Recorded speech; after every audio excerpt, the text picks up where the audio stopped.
suburbs today, you probably experienced some long delays as the much-publicized construction project began on the Eisenhower Expressway. Traffic delays seem to be running about 45 minutes longer this morning due to the construction work. The Illinois Department of Transportation has suggested that alternate routes be used for the next 3 months. The Chicago Transit Authority has added additional trains and buses to its western routes to try to help with the commuting problems. Unfortunately, Chicago's traffic woes will not end with this construction project. Governor Thompson announced today a major new construction program for all area toll roads that will begin next year. In other local news, a 2-alarm fire broke out early this morning on the city's south side. Firefighters from 3 companies responded to the blaze that quickly engulfed this 4-story apartment building. The fire was reported by a neighbor who called 911 after seeing flames from the back of the building. Fortunately, none of the residents were injured, though 2 people were taken to area hospitals and then released. Firefighters said that the installation of smoke detectors was the primary reason no lives were lost. At this time, fire inspectors believe that a faulty heating system was the cause of the blaze. Now turning to a continuing national story, for the 5th day in a row, both North and South Carolina have been hit by heavy rains. Flooding has been reported in wide areas of both states, with the hardest hit communities being the North Carolina towns of Gurnee and Hampton. The National Guard has been called out to assist in the evacuation of people from the stricken towns. The governors of both states have asked for federal assistance, and a special relief fund is now being set up by the Red Cross. So far, damage has been estimated at over $400 million in North Carolina alone. While the southeast gets all the rain, we continue to be dry. Well, let's find out if we can expect any changes in our weather picture from our master forecaster, Tom Skilling. Well, thank you very much. If you look at the upper level winds, you see why we're going to turn cool here in Chicago, because those jet stream winds are blowing in from the north and expected to do that for the foreseeable future.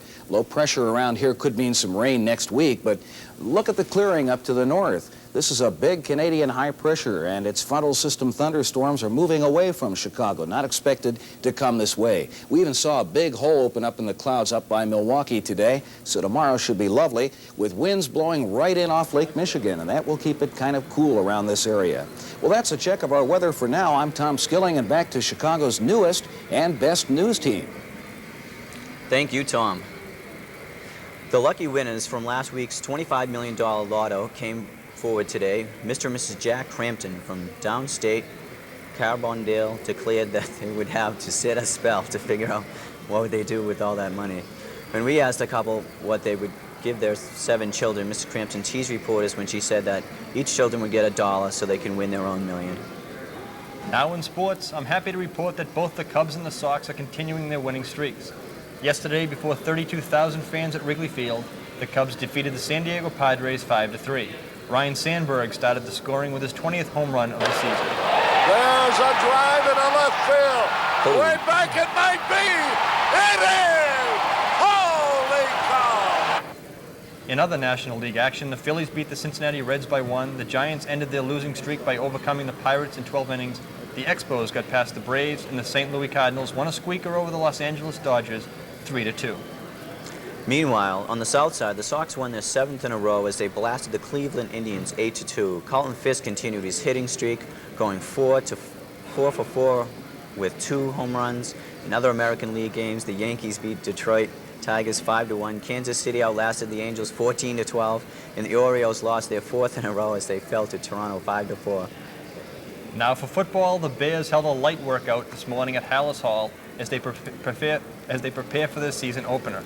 The quarterback controversy continues today as Coach Ditka still prefers to wait and see before picking his #1 quarterback.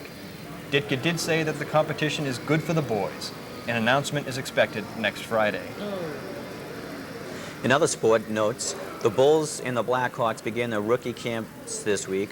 Both Cubs are coming off exciting playoff action from last season, and maybe this year could be their championship year. We'll have a series of special reports on the Bulls and Blackhawks tonight at 10 on NBC Sports Edition. And finally, here's an unusual story of love. Marvin Fletcher met Belinda Scott at the Roller Dome. They dated but eventually broke up.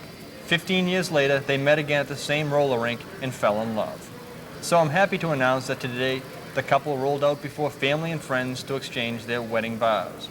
We asked the bride what the secret to their relationship was. She said that you have to remember, everything in life that goes around comes around. Well, that's the news at this hour. Stay tuned to NBC News for coverage of all the day's events. I'm Eddie Parks. And I'm Mike Sheehan. You can't read.